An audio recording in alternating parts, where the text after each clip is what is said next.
So my fellow friend and YouTuber Ben Solins did a video a short while ago. If you haven't seen it, I'll put a link in the video description. And he talks about his problems that he's had with his Model 3. So, you know, I haven't said much about it, but I thought I'd take this opportunity to do the same thing and just talk about my issues that I've had with the Model X. Now, I haven't had that many issues with the car, but I will show you what was done. And after the video is done, I'll give you my thoughts as to why I'm doing this. All right, so let's take a look here. Let's show you what was done and what wasn't done. So the first thing you need to know is that this inner seal on my Model X, when I first took delivery, I noticed it just a couple days later. So I had a little pucker right here. It was just cosmetic. The driver's side didn't have the problem, so they replaced this whole seal, and now you can see here that that's flat. The other issue that I had was this inner outer door seal that's on the door was not sticking properly. It was actually hanging down.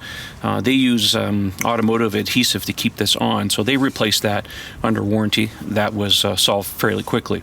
The other issue I had with my passenger side door is that it wasn't closing properly. Either you would pull on the door handle or press the button on the main screen to close this door, and they attributed it to this actuator here, which is only found on the Model X, by the way, because the doors are motorized. And they replaced this under warranty, and since then there haven't been any other problems. The other issue that happened fairly quickly when I took delivery of the car is that this window, now I have to preface this, we had some exceptionally cold temperatures shortly after I took delivery of the car, and in any circumstance when you have very cold temperatures and you get some frost buildup or something, that sometimes your window, especially the seal on the outside, will become stuck, and it's very difficult to put the window down. If not, it won't even go down. In my case, that's exactly what happened, that I would try and put the window down and it went down halfway, and then we had to pull it back up because it wouldn't work, and eventually it just went all the way down. It would never come back up no matter what I did.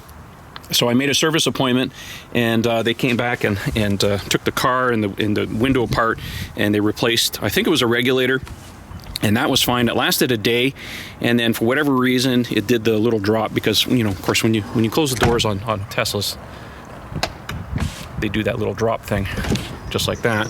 Anyway, it did the drop, and then the window went down and it wouldn't come back up. Now that time it only went down about 3 inches. Anyways, took it in the very next day. They fixed it very quickly. I had a loaner on both of my service visits, and it's never been an issue since. The other problem I had with my car was when I would do the windshield wipers, if I would press once or have them run, that this driver's side windshield wiper wasn't spraying the fluid properly. Now, I don't know if you know this or not, but the windshield wiper fluid on a Model X comes out of the windshield wiper blade itself. It's not sprayed onto the windshield like a Model S or a Model 3.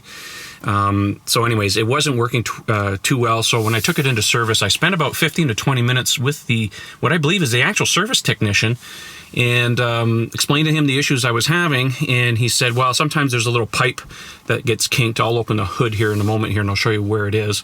And so anyways, they adjusted that, and now it sprays really well. The other problem I had, of course, was that this area down in here, whenever you would spray it, of course, we get a lot of salt on the roads, and it would smear all the time. It wouldn't clear properly.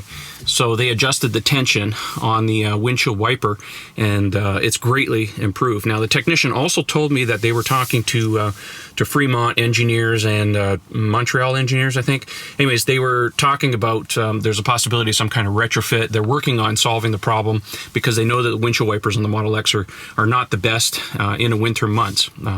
You know, California cars, fair weather cars, whatever you want to call it. But anyways, that's apparently being solved. Okay, so one more issue that I'm having, and my car is actually going into service this week to get it looked at. There's 3 things.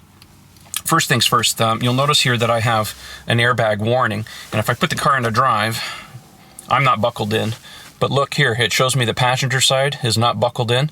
Now, I think, and I'm not an expert on this stuff, but I think that what I'm seeing here is I have a faulty, let me move these papers here. I think I have a faulty butt sensor in here, and it thinks that there's somebody sitting in the car, and because of that, it says it's not buckled in, and because of that, it's also deactivating the airbag on the passenger side. That's what I think is going on, but the technicians will have a better idea if that's true or not. So the other little issue I'm having is this visor on the passenger side. It's rattling when I go over bumps. The driver's side, by the way, doesn't suffer from that. Now, I don't know if you know this or not, but if you pull on the visor on a Model X, there's a little magnet in here that pops out, and that's what's held in here. And it also gets, I'll see if I can show you close up. It clicks in like that. So I've traced it down to this magnet. I think you can hear it a little bit there. Anyways, when I go over bumps, that whole thing rattles a little bit. It's a minor little thing, but it is annoying after a while. So anyways, they're going to look at that at the next service call this week. The last problem I'm having is something that creeps up once in a while, and I've read about it quite a bit on the online forums, is that under spirited or hard acceleration, I don't drive the car very hard, but I'm getting a grinding noise coming from the area of the front motor. Now, my understanding is that I've read about this online quite a bit, and it seems to only affect the Model X, and the noise is like a grinding noise. It seems to be attributed to what they call the half shafts. Now, on the Model X, you've got, and the Model S, of course, on the dual motor drives, is that you have these shafts that come out of the dual motor, and it drives the front wheels. The Model X, on the other hand, is essentially the same thing, but because it sits higher up off the ground, the angle, I think, of the half shafts is a little more acute than the Model S being a lower car, and especially with the Model X, because you have the air suspension, you can really jack it up quite high. Anyways, that seems to be the case online. It doesn't affect the driving of the car, it's just an annoying sound, and apparently, they can fix it under warranty. Some people are reporting that it fixes the problem permanently. Other ones say that they've had it replaced and it comes back. So anyhow, I'm getting them to look at it. It's under warranty anyways, but that's the last issue that I seem to have recently. So I want to leave you with some thoughts and why I'm doing this video. And the point I'm trying to make here is that I'm not trying to bash on Tesla or their quality or the problems I've had with the car. I am extremely ecstatic with this car. It's a fantastic car. It's a lot of fun to drive. I look forward to driving it every single day. These small little issues don't bother me in the least because I have been following Tesla long enough to know that as a new car manufacturer, let's face it, they've been in business for 15 years. They've only been making cars 5 or 6 years.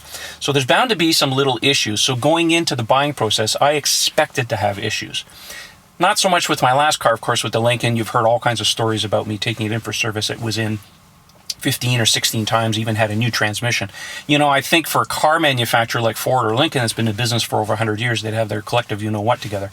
But that was a disappointing experience. At least with the Tesla, as I said, I went in with my eyes open and expected to have issues, and that's why it's not bothering me.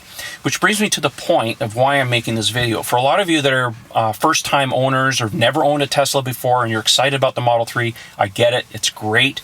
But I want to caution you, I want to make sure that you understand that buying a Tesla doesn't mean that it's going to be a perfect car. I fear a lot for the people that may be coming from a Honda or a Toyota who have very good quality of cars and, very little issues overall, because every car manufacturer has issues, of course. But if you're coming from those cars and you expect to have a perfect car, namely on the fact that it has an electric drivetrain, well, I think you're going to be in for a little bit of an awakening. Now, it doesn't mean that Tesla can't improve the quality. What they've been able to achieve over the last 5 or 6 years is just mind-blowing to me. So imagine what they're going to be able to do in 5 or 6 years. So just again, I want to make sure that you understand, if you're going to be buying a Tesla, that expect to have some issues. If you don't, great. But if you don't have a perfect experience, Tesla will take care of you. My experience with Tesla service compared to every other car I've had has been exemplary. In most cases, now of course, I've only been in twice for service, this will be my third one, that I've actually talked to the actual technician himself, and I've never had that experience before. It's always been some guy at a counter, and they pass along the information. So having that experience of talking to a technician directly has been really good. And I think I mentioned it before in one of the videos that I actually had a subsequent call after this issue with my door that I mentioned from someone at head office. Now, I don't know where they were calling from, but they were asking me questions about what were the circumstances, what were the issues that we were having, so that we can send it back to Tesla Engineering so that we can get a better handle on the situation. The other thing too that was interesting, when I was talking to the technician, he was asking me specific time signatures if he could try and narrow it down, because the cars are very well instrumented and they can look at the log files down to, I think he said it was down to the millisecond. I'm just paraphrasing here, but very well instrumented, so they could try and track down some of the error codes and stuff in the car. So anyways, that's encouraging. Anyhow, that's all I really have to say. Like I said, I'm very ecstatic about the car. They're a lot of fun to drive, but just keep your mind open as far as issues are concerned, especially in these early days with the Model 3. We have had reports of some battery failures and, some drivetrain issues and so on and so forth. These are early days. They will get that stuff fixed up. And one of the best parts of waiting a little longer sometimes is that you end up with a car that has most of the bugs kind of worked out. Anyhow, hope you enjoyed the video. If you like it, thumbs up. Don't forget to like, share, and subscribe. Talk to you soon. See ya.